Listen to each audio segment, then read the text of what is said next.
Hello, and welcome to Hello, This is the Doomed Show.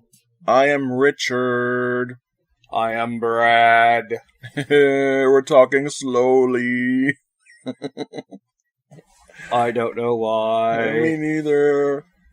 Welcome all, to episode 40, where we are going to talk about Roberto Zombie's Halloween. 2007. From 2007. Mm-hmm. A lot of people don't know that he actually directed the original John Carpenter one too. Yes, he did. Rob Zombie's John Carpenter's Halloween. It gets so complicated. Deborah Hill's like, I don't know, you guys want some money? Is that what producers do? Or was that Mustafa Akkad? Mustafa. So anyway, we've been talking this one up for a couple years now. We've been threatening to do this. Oh, it's so exciting. It is exciting. This is a movie that I've been wanting to talk about for a long time. I know you have too, sir. Mm-hmm. Now, before we start, I'm going to go ahead and say right off the top, I am not being contrary. I am not trying to, just buck popular opinion for no reason. I genuinely like this movie. I won't say more than that for now. But we're not messing with you guys. Nope. And, what you're going to hear here, ladies and gentlemen, is a civilized conversation about Robert Zombie. Mr. Exactly. Robert Zombie. Around here, he's not the butt of jokes or a punchline, so... Nope. In case you're not used to hearing the opposite of what everyone else does with Robert Zombie. Do not adjust your seatbelts. Do not attempt to sleep with the stewardess. Or something. What you're about to hear is true. It's illegal in 4 states, but don't worry. Oh wait, do we have any feedback? Oh my gosh. I guess I should look. I believe we do. I think we do. Oh my goodness, I think I have an MLP. Oh. Hold on, Leetta brought me water. That's fresh Tampa Mountain water. Tampa Mountain. Yep. I said that was fresh from the Tampa mountains Mountain of Florida. Leota's like, what? I'm going to whisper yell. Are you guys recording? No, it's okay. All right. Oh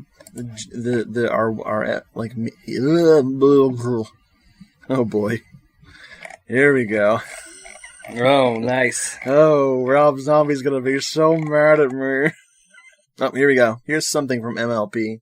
He says, new episodes, including the highly anticipated Joe D'Amato retrospective, holy fucking shit, and a Brad guest blog about Uncle Jess, no less, and a Brad blog. Now that's cool news. I'm really excited to check all that stuff out. It seems like you really outdid yourselves this month. I hadn't missed the internet during my vacation, but now I'm so glad to have it all back. And I love the Argento episode. I've always liked the Stendhal Syndrome, but probably even more so now. And I really have to give Two Evil Eyes and Trauma another chance as soon as possible. I never would have guessed that I would get so excited about rewatching these titles in the Argento catalog. But I had so much fun listening to that show, I can't wait for the next ones. Cheers, Martin Luther Presley. Man. What's this Brad blog? I don't even know about that. What is that? yellowrazor.blogspot.com. I started a blog, and I'm living the blogging dream right now. Awesome.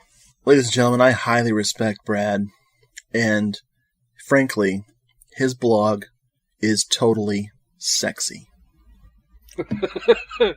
Why, thank you. No problem. I feel like I am part of the doomed Moviethon empire. Better be. It's something I aspire to daily. I've had to follow your advice on lots of things concerning the blog. Like when I was planning to put a post up every day, you're like, don't do that. You'll Stretch run them out of shit to say. No, I read a lot of great blogs. Cinema Somnambulist, first and foremost, and The Death Rattle, The Bloody Pitterod, Ness and Timori, and I plan to steal from them all. Yes. That's what we're here for. Brad also contributed an article, a review of The Corruption of Chris Miller to Fang of Joy, the Euro horror and giallo zine. That is a zine that I made with Brad and his lovely wife Elizabeth, and also lovely Scott McDonald of EuroCultAV.com, and also very, very lovely Jeffrey Canino of the Nessun Timore blog. Ooh. Sorry, I got a little excited. I'm telling you. I know. And yeah, Fang of Joy. Check the Cinema Somnambulist blog and check Doomed Moviethon to find out details and how you can get your own copy. Yep. It's for real. Yep. They're you can order the regular edition or the Lucio Fulci signature edition, where we had him sign a bunch of copies. Oh God. Oh boy. Yeah, his autograph is right underneath Cary Grant's autograph. You know, his penmanship is not as good as I would have expected. No, it's oddly dead.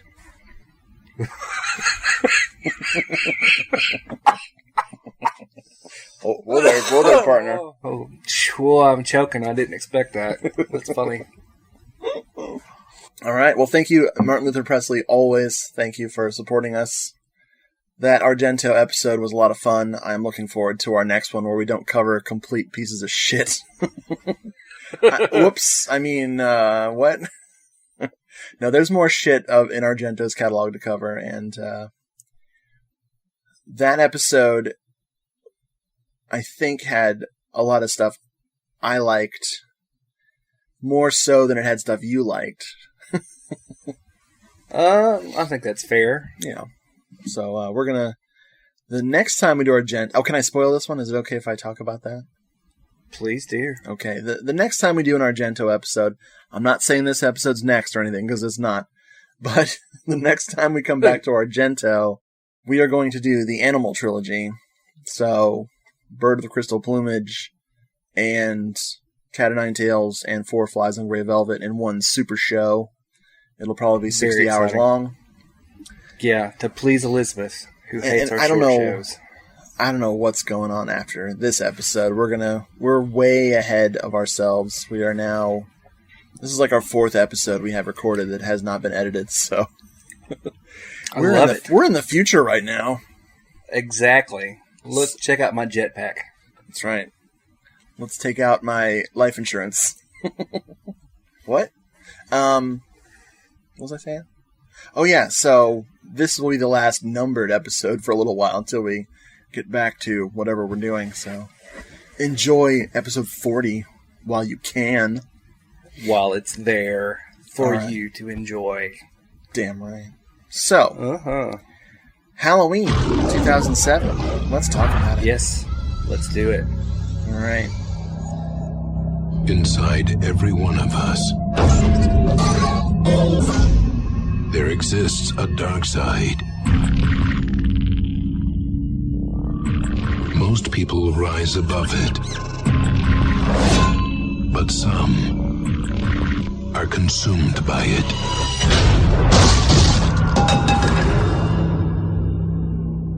Michael? Until there is nothing left but pure evil. Behind these eyes, one finds only darkness. These are the eyes of a psychopath. This August,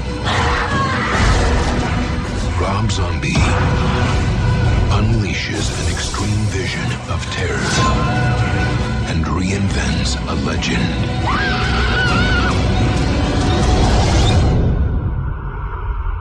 Halloween. So this movie, it is about a happy little family, the Myers. They are a bunch of white trash pieces of crap. We've got little Michael Myers, played by Dag Farch.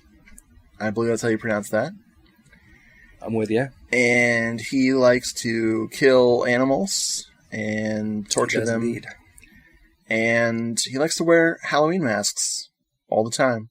Now, it might just be because it's Halloween, but he really, really, really enjoys wearing his little clown mask around the house.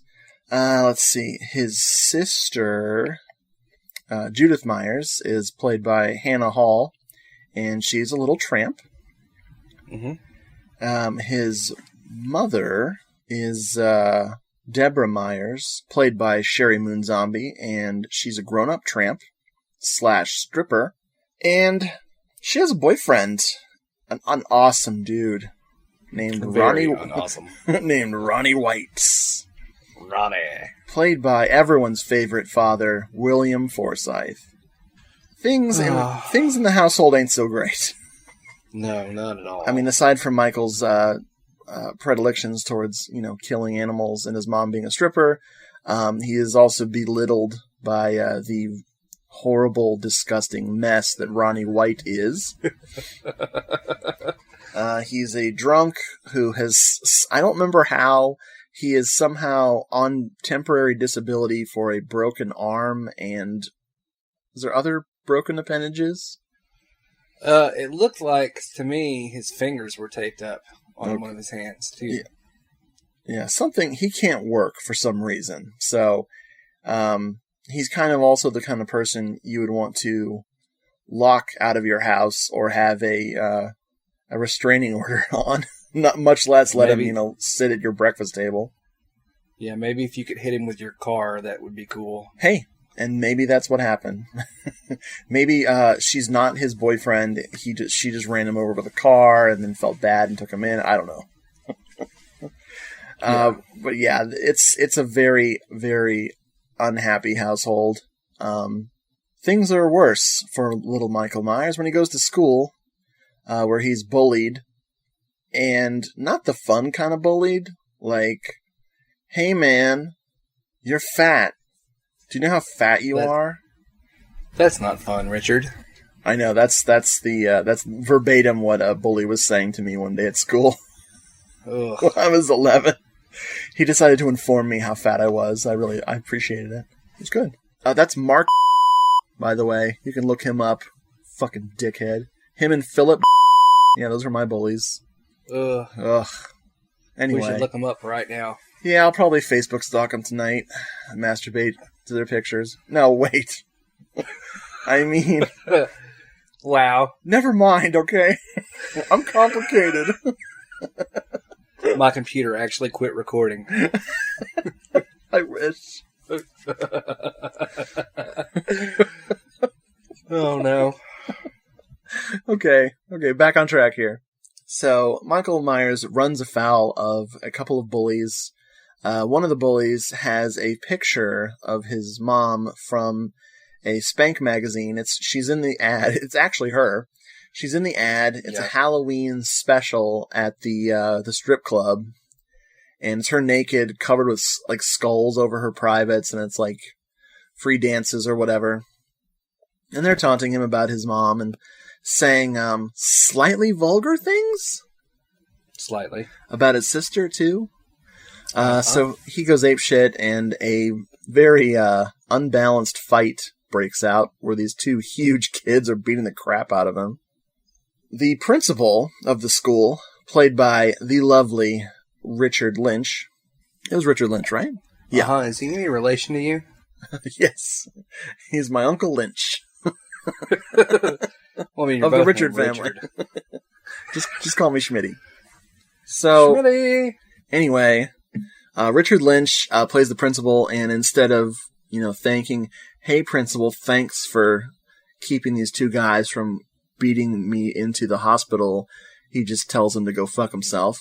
Which gets another phone call to Mrs. Myers before she can strip, she has to come to the school. And right as she's talking to the principal, he he shows her something very special that they found in Michael's locker, which is a big old dead cat.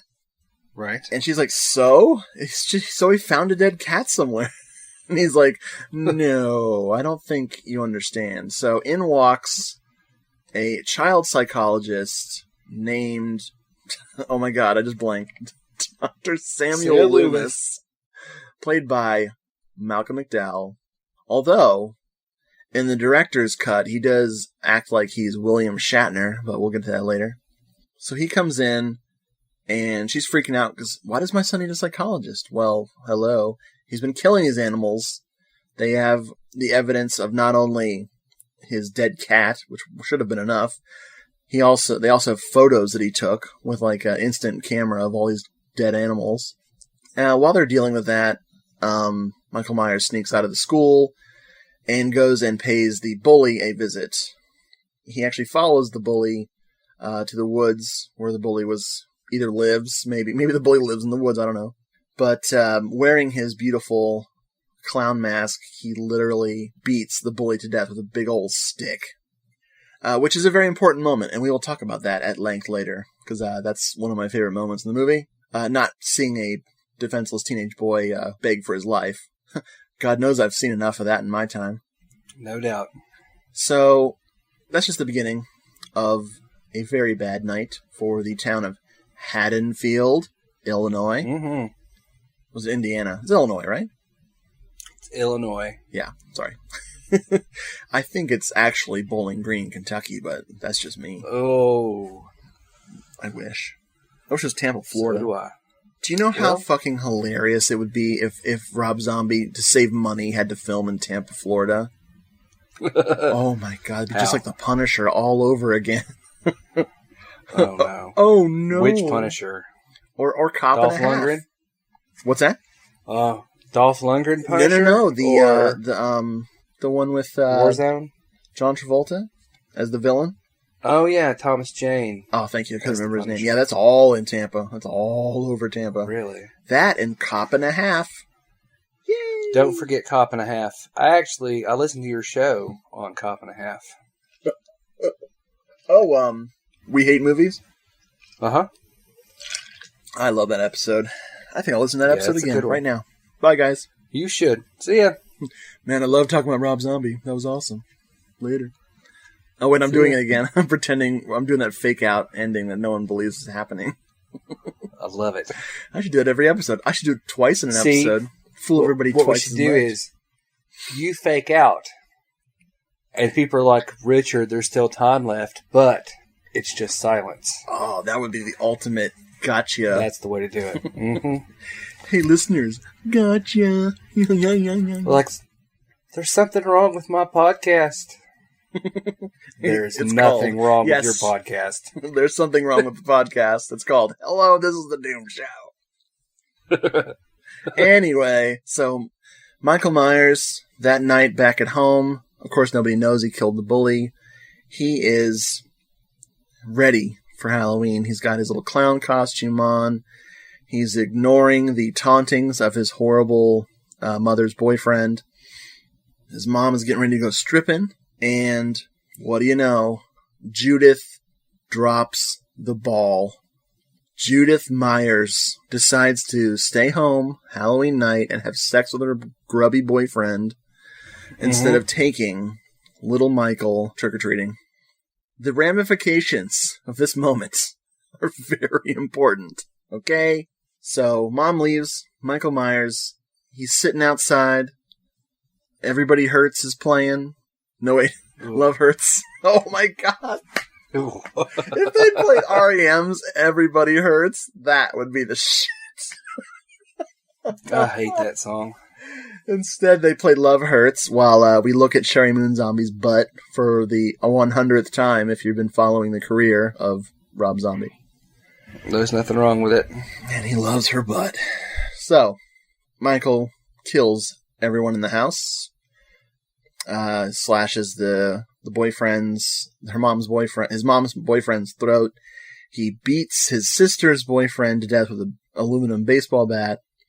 And then, of course, stabs his sister, Judith, to death with the knife. And oh, did I mention little baby Boo? Of course there's a baby Boo. in this wonderful household of fun. Boo is played by twins Sydney and Mila Pitzer. The child is also played by a third actress named Stella Altman. So 3 babies played Baby Boo. I wonder if that was her name, Baby Boo Myers. Wow. I used to be Baby Boo Glenn Schmidt. Yeah. But after this movie, I changed it. It was too embarrassing. It was too embarrassing. Holy crap, did you hear that? I did. What was that? That was Lietta. What are you doing? Wait, we have like a rolling brownout or something? All of a sudden, the media center stopped working, and the microwave beeped, and now I'm back to the beginning of my goddamn movie. Don't worry, the computer's still recording. Yeah, that's wonderful. Man, this episode is crazy! What is going on? For some reason, the TV blacked out and didn't save where she was on probably Murder, She Wrote or something. Oh no. That's Do you actually... need to go? Yeah, let me go ahead and save this file. After this killing spree, he does spare his little baby sister. Apparently his little baby sister is the only one he cares about in the world, other than his mom. Mom comes home to find everyone dead, except for the baby and him. It's pretty hilarious. I mean, sad. And Michael Myers goes away to a mental institution where Dr. Samuel Loomis becomes his caseworker / doctorb. Uh-huh. And Michael Myers starts to go off the deep end while he's in the mental institution there. He's got a sweet deal in that mental institution. They bring him Jell-O. Mm-hmm. Danny Trejo's looking out for him. He gets to make his masks. He's a little obsessed with his masks. Eventually, he really loses it and just for no reason kills a nurse. Played by Sybil Danning. Sybil Danning. Which I did not spot. You pointed that out to me, which is amazing. Yeah, she's good. She keeps her clothes on for all of her scenes. All one of them. All one of them. I'm not used to that. She must really be calming down in her old age there. I mean her mature years.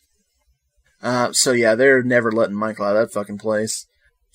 Faced with the realization that her son is a total psychopath, Mrs. Myers blows her brains out, and we fast forward, is it 16 years? I think so, yeah. Yeah, 16 or 15 years. And we're back to good old Haddonfield. We meet up with... Oh no, wait. First we're still at the insane asylum. I'm sorry. Duh. Mike Myers is now a giant behemoth of a man, played by Mr. Tyler Mane, an imposing individual to the least. And he's all grown up and has not spoken since the day he stabbed that nurse to death. And Dr. Loomis has to move on with his life, so he kind of apologizes to Michael for abandoning him and, moves on with his life. To give a series of lectures on a book that he's written about the Myers case. The book is not good, but that's just me. Every time there's any quotes from it, they're so bad. I don't know. I mean, it's a bestseller. It is a bestseller. So depending on which version of this movie you have, one of two things happens. They're transporting Michael to is it a maximum security or just another hospital? I don't know if it's ever really made clear. I don't think it is. Okay, they're just they're transporting him to another place to get care, and he goes berserk and kills the cops transferring him, and then kills everyone in the mental institution. In the director's cut, an orderly that did not take very kindly to Michael, he and his brother or cousin, who's also an orderly in this hospital, choose a sexy crazy lady to rape in Michael's room, and Michael goes berserk and kills them, and then kills everyone in the hospital. And we'll talk about that difference between those two versions. Mm-hmm. Michael then goes to a truck stop for some reason, and kills the biggest person he can find so he can steal his clothes. Absolutely. Which, of course, is Ken Foree, a trucker with a very cool afro and sideburns, who had Joe Grizzly, bitch. Oh, yeah. What does he say? I'm Joe Grizzly, bitch. Ken Foree is the man. Ken Foree is awesome. I really love how he's talking to him about, like, I'm dealing with, what did he say? Like a grande burrito or something that's talking back to me. Yeah. While he's sitting on the toilet. He's like, move along so I can pass this beast in peace. Oh, man. I got a greeting card that said that once. Oh, no. Oh, man. Anyway, although Ken Foree puts up a pretty good fight, of course he's no match for the killing machine, the monster of Michael Myers. Michael steals his boots and his jumpsuit. Right. And I guess walks to Haddonfield. Or hitches, I don't know, where he flies a fucking hot air balloon. Anyway. That's in the deleted scenes. Yeah. Now we're in Haddonfield. We are introduced to Laurie Strode, played by Scout Taylor Compton. She's a sassy young teenage girl, the daughter of Cynthia Strode and Mason Strode, played by Dee Wallace and Pat Skipper. They're loving parents, but they're, strange, they're slightly older. They're slightly older than their teenage daughter. What's that all about, Brad? It's biology, Richard. There could be a spoiler coming up. Could be. So, her dad is a real estate agent, wants her to put some flyers in the old Myers place, and a little boy who she's going to be babysitting later, Tommy Doyle, played by Skylar Gassando. Skylar Gassando, that's a name. He warns her that's where the boogeyman lives. She's like, no way, there's no fucking boogeyman. Blah, blah, blah. You know, Halloween type stuff happens, okay? Right. Alright. We also meet Laurie's friends. We meet Annie Brackett, played by Danielle Harris, and Linda Vanderklok, played by Christina Klebb. And Annie is the daughter of the local sheriff, Sheriff Brackett, played by Brad Dourif. They're just three fun gals, like having fun, living it up. Reminds me of my teenage girlhood. Uh-huh. And their plans for Halloween night include babysitting poorly and having sex with boyfriends. And poor Laurie, she's the only one without a boyfriend. And her friends are very quick to remind her that, hey, you need a boyfriend. And of course, obviously she does. We go back to the Michael Myers house, where Michael has dug up the floorboards and found the mask that, in this movie, the classic Michael Myers mask was a dime store scary mask that his sister's boyfriend wanted to wear while they were getting it on, which I don't think she agreed to that. But it would be really hot if she did. How come women never agree to stuff like that? Come on. I have no idea. He digs up the mask. It is sufficiently rotted, but still, holding together pretty well. And now he is ready. He's got the old butcher knife from the house. He's got the mask. He's got a dead black man's clothes on. It's Michael Myers as we've always known him. First things first, Michael Myers goes on a killing spree on the night of Halloween and kills a lot of people, including Laurie's parents and her friends and their friends' boyfriends. And what do we find out? Oh yeah, Dr. Loomis, hearing about this Michael Myers getting out, is on his way to Haddonfield. And that's when he meets up with Sheriff Brackett. Brackett reveals, spoiler alert, hello, that, of course, Laurie Strode is Baby Boo all grown up, and he rescued her from the Death Meyer house and didn't put her in the report, and lo and behold, the Strodes adopted her.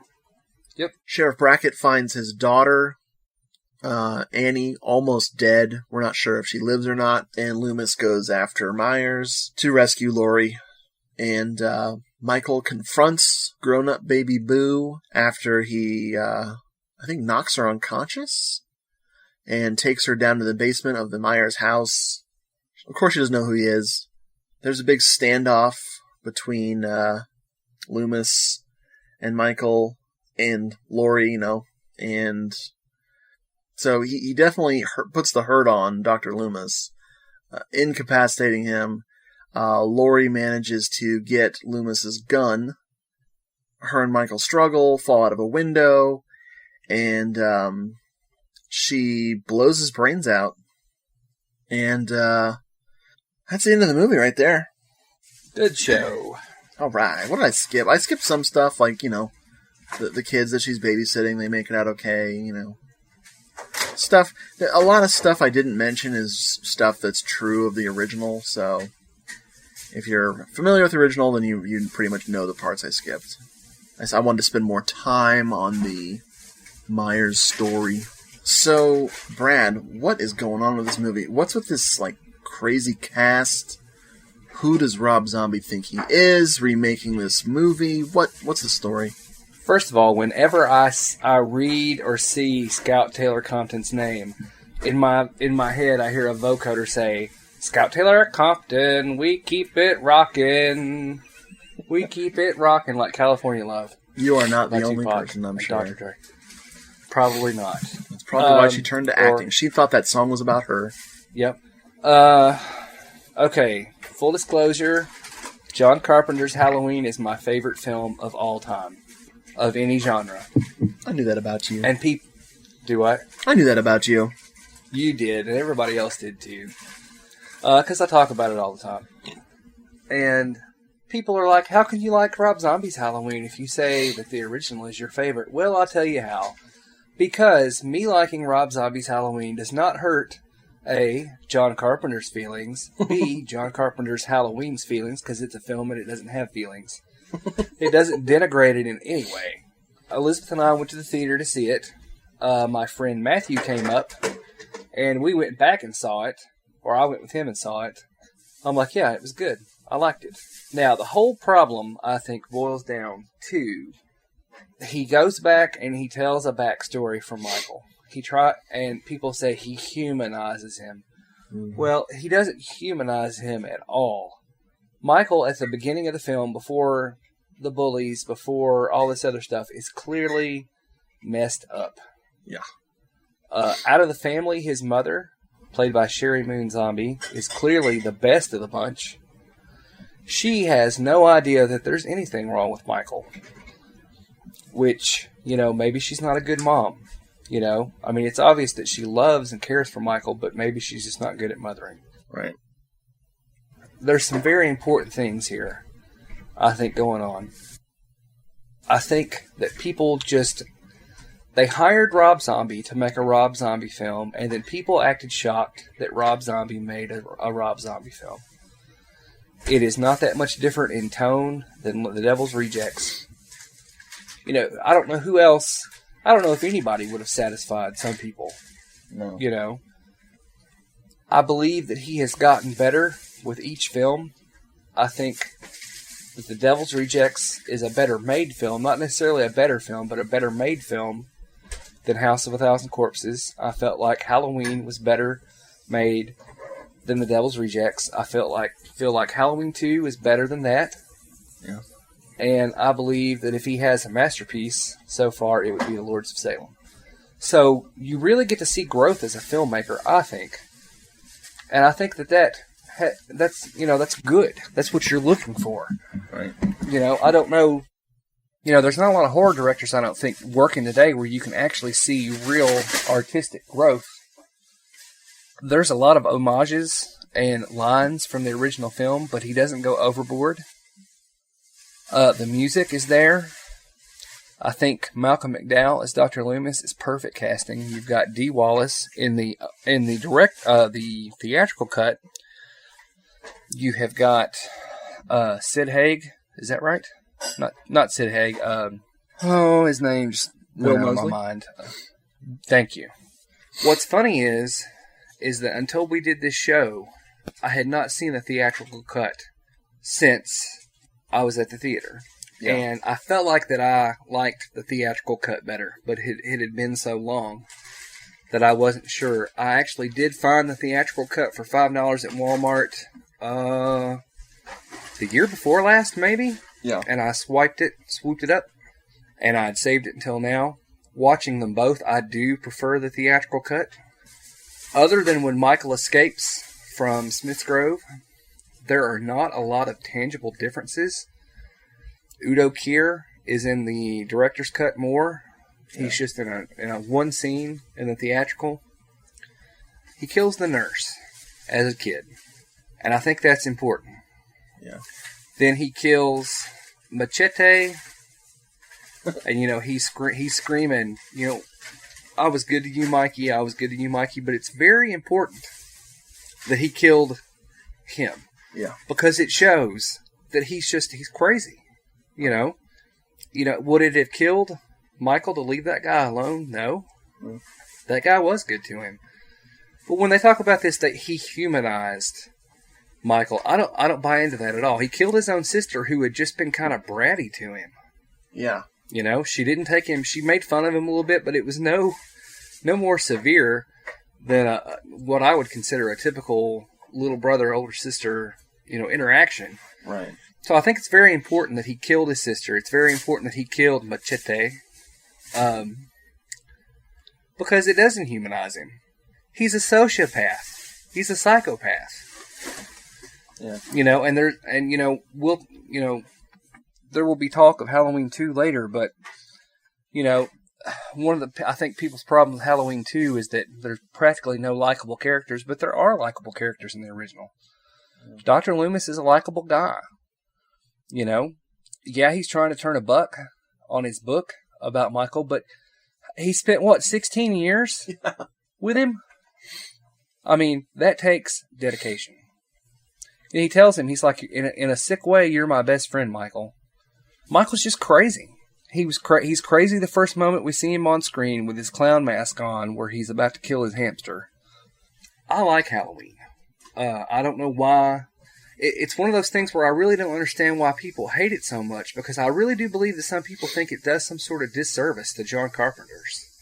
No. And I understand Halloween is not, because of John Carpenter. I don't want to sound like a John Carpenter homer here, but I probably will. Halloween is not Friday the 13th. It's not My Bloody Valentine. It's not The Prowler. This is a guy that definitely knows what he's doing directing, and I wonder if that's not it. But then in the same token, people really did not like the Friday the 13th remake because it didn't feel like a Friday the 13th film. Well, it had good-looking teenagers getting naked and then killed by Jason. And if that's not a Friday the 13th movie, I don't know what is. I think people have really... I love Halloween. It's my favorite film, but also that doesn't mean I don't have room in my life for remakes, good or bad. Yeah. You know what I'm saying? I think people take it a little bit too preciously. I mean, I own a ton of copies of Halloween, and I'm a huge fan, but that doesn't mean that I can't give a remake a chance. And I like Rob Zombie anyway. I'm not really a fan of his music. Right. It serves its purpose. There are plenty of people that do. You get what I'm saying? Oh, yeah. Yeah, this movie, I think the main reason that people harsh on remakes is because they get tired of telling teenagers that, hey, no, man, that's not the real Halloween. You gotta watch the original. And then the following Monday at work or school or whatever, the teenager's like, the original's boring. And so they're like, remakes suck. No, I don't know. Yeah. I guess I think you're right. Remake of a film does not negate the original, and like you're saying, it doesn't, who cares if these things exist? If you're a fan of the characters, be a little open-minded, have fun with it. But I totally understand when they get the characters wrong, and it's annoying. But I'm Mr. Optimistic, open-minded, so, like, I'll let them, I don't give a fuck what they remake. I mean, they were talking about remaking Suspiria. I'm like, okay. Good luck with that. I'll watch it. I hope it's good. I hope it's weird and doesn't suck, you know. And that's the thing I like about Rob Zombie is that he's a little weird. He's a weird dude who makes odd movies. When this Halloween was announced that he was going to direct it, I was pretty excited. I had seen House of a Thousand Corpses and I wasn't a fan of it. I had seen Devil's Rejects and liked it for the most part. And you want to talk about humanizing bad characters, he really made the Firefly family into heroes. And that I didn't like. I liked the movie, but I'm like, these people are terrible people. Yes. These are murderers, these are rapists, these are people that enjoy sexually humiliating and toying with their prey for no reason, other than for their own jollies, and then they kill everyone. And then at the end of the movie, they're driving off into the sunset, listening to Freebird. Granted, the sunset is, you know, cops shooting them full of digital bullet holes. Right. But I think that's where people get this whole, oh, he's going to humanize Michael Myers thing. It's like, no, he young guysed him. He showed him, they gave him a backstory. Right. Instead of just a few moments, a few glimpses, and then the monster comes back later. So, if you hate that, you hate that. But I really like it. I really enjoy his white trash family, and I love him being a monster, and I love the moment when he turns his back on humanity, when he sneaks up on that bully and beats the ever-loving shit out of him with a big old stick, and instead of letting it go, he pulls that mask down and finishes him off. And that moment speaks volumes. You know, it really says to you, like, this is it. Any restraint he had connecting him to our world is now gone. And gone. The moment something slightly disappointing happens to him, he goes fucking berserk, which is him not getting to go trick-or-treating. And to me, that shit's important. I mean, it's interesting. It doesn't mean that it ruins anything for me. It's like that Thing, the Thing prequel they did. Uh-huh. I didn't need to know what happened to that other crew. Right. Before they chased it off with a helicopter and grenades and a submachine gun, whatever. I didn't need to know that. I could have left that to my imagination. But I saw the movie, and I thought it was okay. I know a lot of people hate that movie. I thought it was alright. Did I think it was necessary? No. When I watched John Carpenter's Thing, do I think, wow, I'm so glad I saw that prequel? No, it was neat. It was interesting. Right. But it doesn't mess up John Carpenter's movie. Just like this remake doesn't mess up anything. And I know we sound defensive, but it's just, I've been listening to podcasts for several years now, and I've never heard a good word from anyone ever about Rob Zombie's Halloween. Maybe I'm listening to the wrong shows, and I don't need people to agree with me, but I love this movie, and it just baffles me when everyone hates on it so hard, and it's just good. I like the score. I think the score is really good. It incorporates Rob Zombie. It incorporates John Carpenter's music just fine. Yep. But I like the parts that are original to it. a lot. Mhm. I love the use of Love Hurts while Sherry Moon Zombie's stripping and Michael Myers is sitting there contemplating murdering his family when he can't go trick-or-treating. That's just brilliant. It's a weird choice, and that's one of the things I like about Rob Zombie is you're going to get something odd.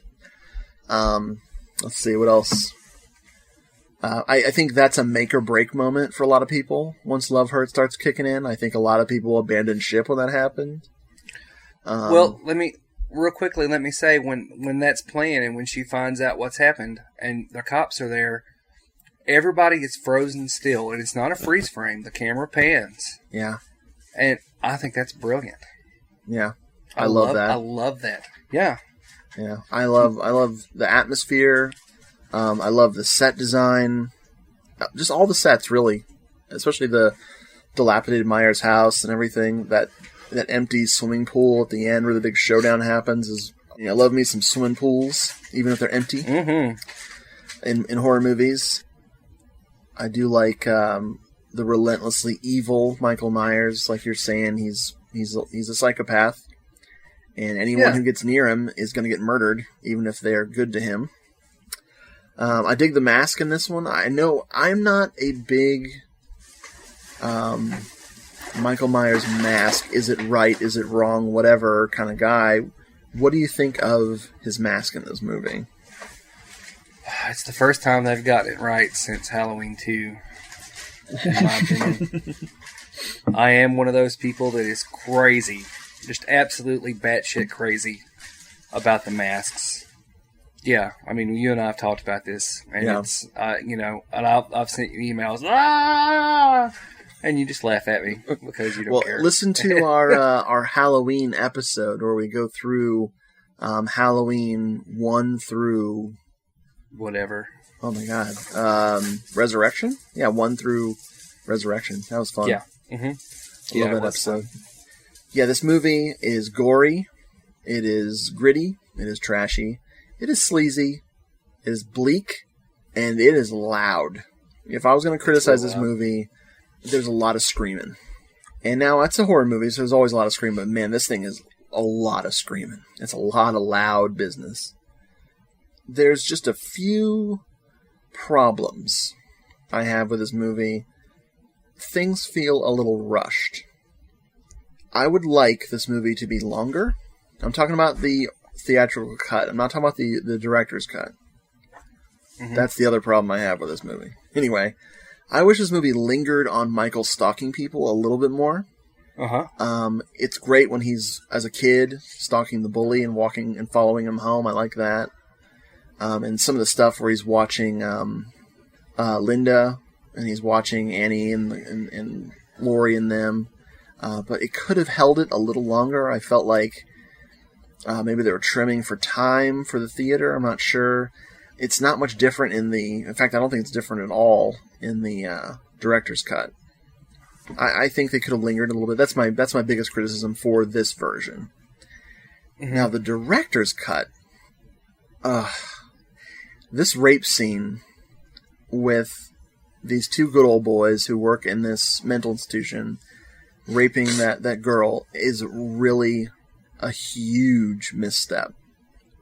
I know Rob Zombie was trying to get at something here, like maybe this type of violence, sexual violence being portrayed in front of Michael is what set him off. But I think Rob Zombie just really likes filming sexual battery on screen. Like, I think he loves doing it because, I mean, it's just really uncomfortable. It doesn't make any sense. And I think it's one of those, oh, look how gross this is. Look at these gross guys, but let's kind of make the chick kind of hot. It's like, no. You just made a sexy rape scene, idiot. I don't care what director you are, you're an idiot. You just made a sexy rape scene. Now I know you were trying to be gritty, but you accidentally made a sexy rape scene. And what I mean is, you showed a lot of lady flesh and no man flesh. It's like, don't show any flesh. make it fucked up. Make it horrible. It's like I talked about this on the Argento episode about the Stendhal syndrome. There ain't nothing sexy about those rape scenes. Nope. Those are some disturbing ass scenes. What is Rob Zombie doing? Portraying his own fantasies on screen? I don't know. This is why I don't watch the unrated version. The director's cut is bad. For that reason. For me, I'm not as bothered by the rape scene because I don't think it's sexy at all. Yeah. Because they're gross, and I think she's kind of gross too. Well, I'm not turned on by it. I mean, like... Right. No, I got they're you. portraying it in a way that somebody, somewhere, might find sexy. Does that make sense? The biggest problem... Yes. Yes, it absolutely. The biggest problem I have with it is it cuts the scene with the other mental hospital security guards. Yeah. It cuts that out by giving you this. Now, this is almost where you can say that he's non-discriminatory because these guys he kills are shits. Right. I mean, they're awful. You miss that completely with Sid Haig and the other actors. You miss all that, and I really like that better. Yeah. I like that a lot better. The Bill Moseley? Bill Moseley, Sid Haig. Sid Haig is in this film, by the way. Yeah, he's the caretaker. Yeah, the graveyard cemetery caretaker. +2 with the rape scene. As soon as they pull her out the door, at the very, very beginning of that scene, you know where it's going. Yeah, it's not. There is no suspense, and it doesn't make sense from a lot of viewpoints. Why would this idiot, even though he's got his partner with him, why would they go rape a girl in Michael's cell? He's 9 feet tall. Right. You can't see his face. He's got long hair that completely obscures his face. He's crazy. You're in a mental hospital. They keep his door locked. Yeah. Why would you go rape a girl in the set? It doesn't make any sense. And I think that it's supposed to be a parallel with the bullies from his youth. That people just hate him and want to pick on him. But it's like, you're absolutely right. It is something so out of touch with reality that it's him escaping from some prison guards with some superhuman strength. I mean, that's like documentary compared to how fantastical that whole sequence is. As far as like people's motivations go. Rob cut the rape scene out of the theatrical because of a test screening. Right. From what I've read. So I wonder if this was just him putting it back into the director's cut just so that footage would be out there. Really. Yeah. Maybe that's it. Maybe his heart isn't in it so much that, hey, this is my scene. You can't cut my scene. And I'm going to say this right now. We are not Rob Zombie apologists because I don't think he's got anything to apologize for. No. You like his films or you don't. Yeah. And it just seems like he gets a lot of shit. But, I mean, we're recording this what? We're recording on a Thursday, and next Tuesday, Lords of Salem is coming out on Blu-ray, and I loved it. Yeah, me too. My wife loved it. Elizabeth talks all the time about how we will buy that. Yeah. My friend Nafa, who's a big Rob Zombie fan of his films, he was all over Lords of Salem. Yeah, I was disappointed that nobody went and saw it, and I was also disappointed that not very many people liked it. Well, the closest it played to me was an hour drive one way, so I didn't go see it. Yeah, that sucks. So I saw it nefariously, and I'm going to buy the Blu-ray when it comes out. People hate Sheri Moon Zombie, and let me tell you why. She's not a bad actress, I don't think. Is she going to win an Academy Award? No. I'll tell you why they hate her. They hate her because she's attractive and because she's the wife of the director. Now, if I made movies, I'd put Elizabeth in them. If you made movies, and you do, you'd put Leetta in them, and you have. So, why complain? Why have they got to argue about this? Yeah. It's not even the same level as Argento using Aja and everything. You know? And not that everything, but you know what I'm saying. Yeah. I mean, I think Sheri Moon Zombie is a great B actress. I mean, exactly. And that is what we're talking about here. We're talking about B movies. So she's a great B actress, then hello, she's at home. She's not Linda Blair. I mean, don't get me wrong, I love Linda Blair. But Linda Blair, her acting skills peaked in Exorcist. Uh-huh. And then she never grew up and never acted any better than that, ever. Nope. So I love her to pieces, and every time she's in a movie, it's amazing. But it's because she's so bad. Now, granted, if Sherry Moon Zombie was in as many movies as Linda Blair has, obviously the threads would show. But that's whatever. So one more thing about this rape scene before we move on. I really feel like Rob Zombie could have helped things with one thing. So they bring this girl in to rape her. They're brutalizing her. They're wearing his masks, which when he finally snaps, you're like, oh, they're mad. He's mad because they're touching his masks. Mm-hmm. So that another failure of whatever logic that rape scene was in there for. He should have killed the girl too. Like, you think that he's doing it to save her, but then he just grabs her and breaks her neck, or breaks her spine, or smashes her head against the wall, or whatever. That would have been cool. That would have been like, oh wow, dude. So there you go. There's Michael. This is Michael Myers, scary psychopath, badass. Not well, you don't see not what happens. Hero of the rape lady. Does he actually grab her at all? We don't know. Not that I've watched the movie several times, that version several times. You never allude to. She just disappears. Once her little rape thing is out of the way, it's just him killing those two guys, and she's magically invisible on screen. And that's probably also a consequence of it being a cut scene from the theatrical, I think, where he just slotted it back in. Now, granted, he kills everyone in the hospital, but all I see is dead nurses and dead cops. Mm-hmm. I don't see dead patients, so you pretty much have to assume that he just left her in there alive. It's just like, oh, so he's her savior? So if you wanted to accuse Rob Zombie of humanizing Michael, that's the one moment. My wife and I had this huge discussion about this rape scene, because we were both traumatized by it, and it just doesn't serve any purpose. Somebody is going to find it sexy, and it's gross. That's it. The only purpose it serves is to make you hate those two guys even more than you did. And I already did the moment they're on screen, for God's sake. Exactly.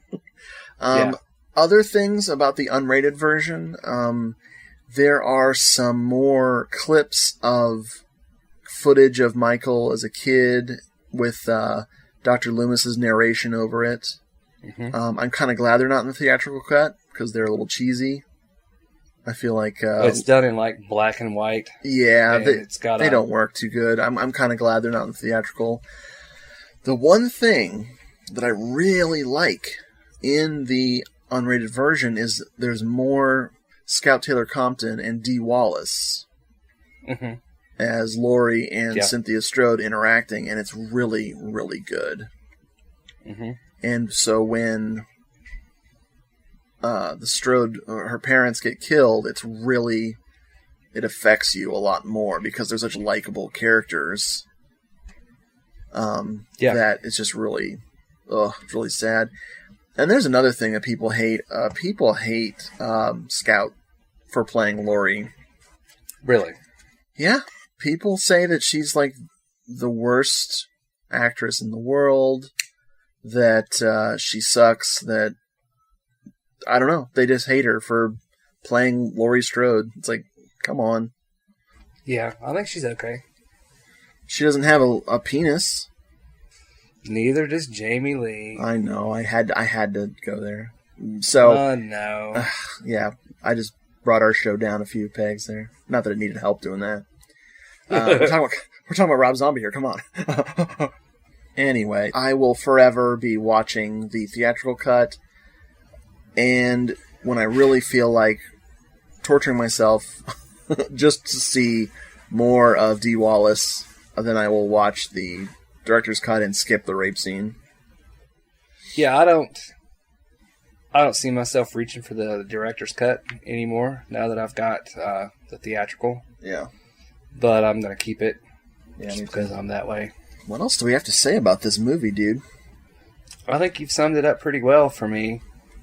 I know it was a hit financially. It was. As opposed to Halloween 2. Well, 2 made money, didn't it? It made a little. Barely. The plan is to do a hybrid episode with my good friend and friend of the show, Nafa. He is a super fan of Halloween 2.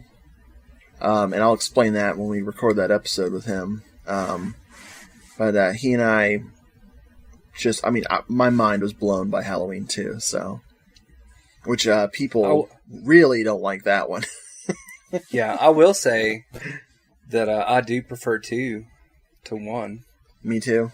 I do too. So we haven't really worked out the details yet. I know we're going to record with my friend Nafa, and his schedule being as crazy as it is, and our schedules are already tough, so what we'll probably do is it'll either be just me and Nafa shooting the shit about it, with Brad and I shooting the shit about it, or whatever the heck. So it may not be the next episode, but it'll be happening sometime in October, because, hey, October is the season for pleasing. yeah, whether you're going to get a Halloween 2 episode, whether I'm in it or whether Nafa's in it, one way or the other. Or if it's just me and Crisco. Or if it's just Richard and Crisco. That's right. He really settled down. He is actually laying on the desk, not even 2 feet from the microphone. He's trying to stay awake because I'm talking about him, but yeah, this cat is passing out. Better than passing gas. He did fart recently, and it was very shocking because we'd never heard him fart before. In 10 years. Really? Wow. He saved it all up. That wasn't like that. Are cat ears like human ears, or are they like dog ears?